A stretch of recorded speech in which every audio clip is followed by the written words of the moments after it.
आजकल नए जमाने के युद्ध लड़े जा रहे हैं, उसमें चुनौतियां भी बिल्कुल नई नई हैं जिनके बारे में हमने पहले कभी सोचा ही नहीं था। इसलिए अब हम आपको यह बता रहे हैं कि कैसे ईरान युद्ध में इंटरनेट सेवा पर अमेरिकी सेना और इलॉन मस्क की कंपनी स्पेस एक्स के बीच एक नई लड़ाई छिड़ गई है।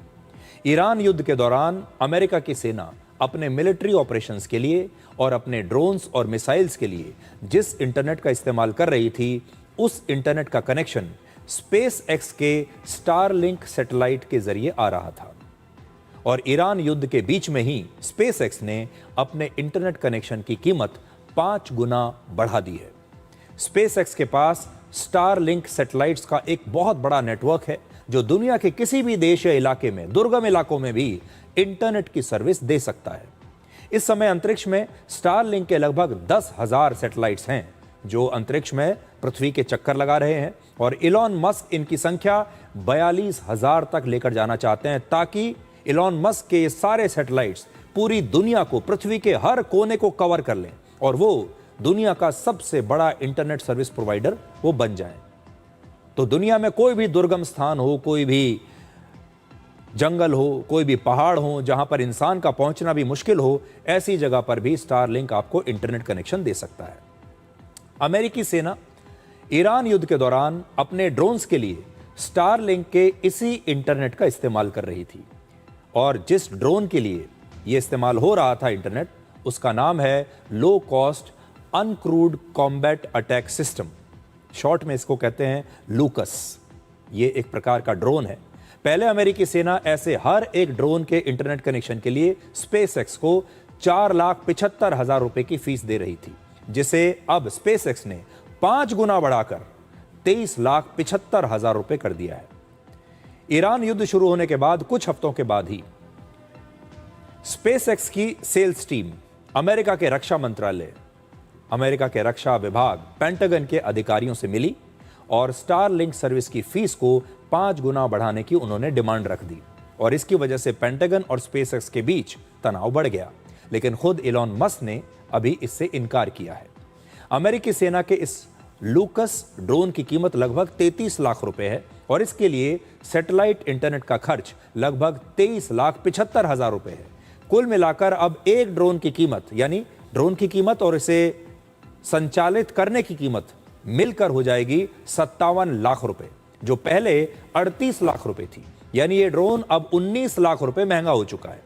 अमेरिका का यह सस्ता ड्रोन ईरान के शाहिद ड्रोन की तरह बनाया गया है। ये किसी भी इलाके के ऊपर बहुत देर तक हवा में मौजूद रह सकता है और फिर अपने लक्ष्य को देखते ही उस पर हमला करके उसे नष्ट कर सकता है। अमेरिका ने ये सस्ते ड्रोन्स युद्ध का खर्च कम करने के लिए बनाए, लेकिन अब स्टारलिंक इंटरनेट की वजह से इस ड्रोन की कीमत लगभग दुगनी हो गई।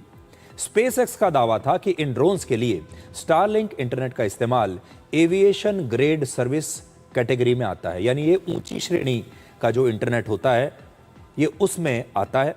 ये जो इंटरनेट कनेक्शन है ये ज़्यादा सुरक्षित है और ये ज़्यादा एडवांस्ड है, और इसके लिए अमेरिका की सेना को ज़्यादा फीस देनी पड़ेगी। लेकिन अमेरिका के रक्षा मंत्रालय के मुताबिक ये ड्रोन्स लंबे समय तक उड़ान नहीं भरते, बल्कि कुछ मिनटों या कुछ घंटों के लिए ही स्टारलिंक इंटरनेट का इस्तेमाल करते हैं, पूरे समय नहीं करते। इसलिए इनकी फीस जो है वो कम होनी चाहिए। हालांकि बाद में अमेरिका के रक्षा मंत्रालय ने बढ़ी हुई कीमत को मान लिया, और इसकी वजह से अमेरिका के ड्रोन ऑपरेशंस का खर्च अब बढ़ गया है। अमेरिकी सेना के ड्रोन ही नहीं बल्कि नए युद्धपोत और दूसरे लेटेस्ट हथियार भी इसी इंटरनेट का इस्तेमाल करेंगे। यानी आने वाले समय में अमेरिकी सेना स्पेस एक्स के इंटरनेट पर और भी ज्यादा निर्भर होने वाली है।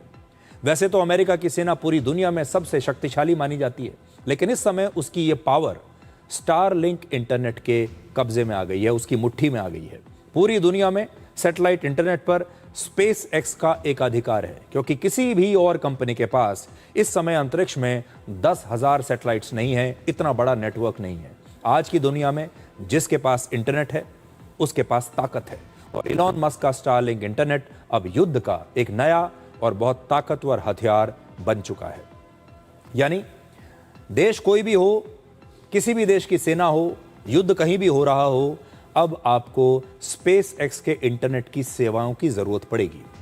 उसके बिना आप नहीं चल पाएंगे। स्पेसएक्स अब सिर्फ एक प्राइवेट स्पेस कंपनी नहीं रही, ये अमेरिकी सेना और अमेरिका की अंतरिक्ष एजेंसी नासा का एक बहुत बड़ा पार्टनर भी बन चुकी है। खुद नासा भी अपने बहुत सारे सैटेलाइट्स लॉन्च करने के लिए स्पेसएक्स के रॉकेट्स का इस्तेमाल करता है या फिर करने के लिए बातचीत कर रहा है, पार्टनरशिप कर रहा है। पिछले साल स्पेसएक्स का रेवेन्यू 1,12,000 करोड़ रुपए था और प्रॉफिट था 42,000 करोड़ रुपए। इस कंपनी की लगभग 20% कमाई अमेरिका की सेना से आ रही है और 80% पूरी दुनिया में सिविलियन इंटरनेट सर्विसेज से उन्हें यह पैसा मिलता है। स्पेसएक्स जैसी बड़ी टेक कंपनीज के पास मिसाइल्स, ड्रोन्स या हजारों लाखों सैनिक तो नहीं है, लेकिन उसके बाद भी ये किसी भी युद्ध को प्रभावित कर सकती हैं, किसी भी युद्ध को कंट्रोल कर सकती हैं। एक उदाहरण से समझिए, यूक्रेन और रशिया का युद्ध अब अपने 5वें वर्ष में प्रवेश कर चुका है और इस युद्ध में यूक्रेन की सेना और उसके ड्रोन्स इसी स्टारलिंक इंटरनेट की मदद से अपने कंट्रोल रूम से कनेक्टेड रहते हैं और रशिया पर हमला भी करते हैं। यानी यूक्रेन की सेना इसी स्टारलिंक का इस्तेमाल कर रही है। लेकिन सितंबर 2023 में जब यूक्रेन की सेना स्टारलिंक इंटरनेट के जरिए रशिया की नौसेना पर एक बहुत बड़ा हमला करने की तैयारी कर रही थी, तब स्टारलिंक ने वहां के कुछ इलाकों में अपनी सर्विस देना बंद कर दिया, अपनी सर्विसेज को बंद कर दिया। तब इलॉन मस्क ने कहा था कि इस हमले से रशिया और यूक्रेन के बीच युद्ध और भड़क सकता था, इसलिए हमने अपनी सर्विस यूक्रेन को नहीं दी। यानी इलॉन मस्क यूक्रेन के युद्ध के बारे में फैसलों को भी प्रभावित कर रहे थे। इससे आप उनकी ताकत का अंदाजा लगा सकते हैं। ये एक बहुत नए तरह का खतरनाक ट्रेंड है जो आने वाले समय में किसी भी देश की युद्ध नीति को प्रभावित करेगा। इससे क्या सीख मिलती है? इससे यह सीख मिलती है कि चाहे एआई हो, इंटरनेट हो, आपके सर्वर्स हों या फिर कोई भी ऐसी टेक्नोलॉजी हो जो किसी दूसरे देश से आपको मिल रही हो, मुसीबत के समय वो देश या फिर वो कंपनी आपको ब्लैकमेल कर सकती है या फिर स्पेसएक्स की तरह अपनी सर्विस की कीमत आसमान की तरह बढ़ा सकती है, उसकी कीमत आसमान छूने लगेगी। इस समय एआई का इस्तेमाल युद्ध की रणनीति बनाने में, यहां तक कि हमलों को करने के लिए भी किया जा रहा है। लेकिन महत्वपूर्ण बात यह है कि वो एआई किस देश और किस कंपनी का है। अगर वो आपके अपने देश का नहीं है तो हो सकता है कि मुश्किल समय में ऐसा एआई टूल या वो कंपनी आपकी मदद करने के बदले आपकी सेना को फंसा दे या फिर कीमतों को लेकर आपको ब्लैकमेल करना शुरू कर दे। आपको याद होगा, ईरान युद्ध के दौरान ही अमेरिकी सेना एंथ्रोपिक कंपनी का एआई प्लेटफॉर्म इस्तेमाल कर रही थी और इस युद्ध के दौरान ही इस कंपनी ने आरोप लगाया कि अमेरिकी सेना नियमों का उल्लंघन कर रही है, जबकि एंथ्रोपिक अमेरिका की ही कंपनी है और उन्होंने कहा कि हम आपको इसका मिसयूज नहीं करने देंगे। और इससे ये आपको सीख मिलती है कि किसी भी देश को, चाहे वो इंटरनेट की सेवाएं हों, चाहे वो एआई का प्लेटफॉर्म हो, चाहे वो आपके सर्वर्स हों, चाहे वो आपकी रक्षा टेक्नोलॉजी हो, चाहे वो आपके हथियार हों, किसी भी देश के लिए अब आत्मनिर्भर बनना बहुत ज़रूरी हो गया है।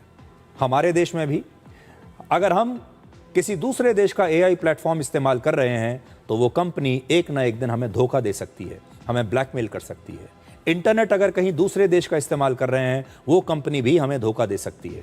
अगर हमारे सर्वर्स किसी दूसरे देश में हैं, हमारी सारी जानकारी लीक हो सकती है। अगर हमारे फाइटर जेट्स किसी दूसरे देश से बनकर आ रहे हैं, हो सकता है वो देश एक दिन स्पेयर पार्ट्स ना देकर उन हवाई जहाज़ों की सर्विस रोक कर हमें फंसा दे। या बहुत सारे हमारे हथियार अगर बाहर से आ रहे हैं और अगर वो देश या वो कंपनी स्पेयर पार्ट्स की सप्लाई रोक दे या नए हथियारों की सप्लाई को रोक दे और कहे कि हमारे पास स्टॉक नहीं है, तो हम किसी भी दिन फंस सकते हैं। और इसीलिए हमारे देश में मेक इन इंडिया पर बहुत जोर दिया गया है। मेक इन इंडिया पर हमारे विपक्षी नेता सवाल तो बहुत सारे उठाते हैं, लेकिन आज हमारे देश के विपक्षी नेताओं को ये खबर देखनी चाहिए और इससे सबक लेना चाहिए। इसीलिए आज भारत रक्षा से लेकर एआई यानी हर क्षेत्र में आत्मनिर्भर बन रहा है।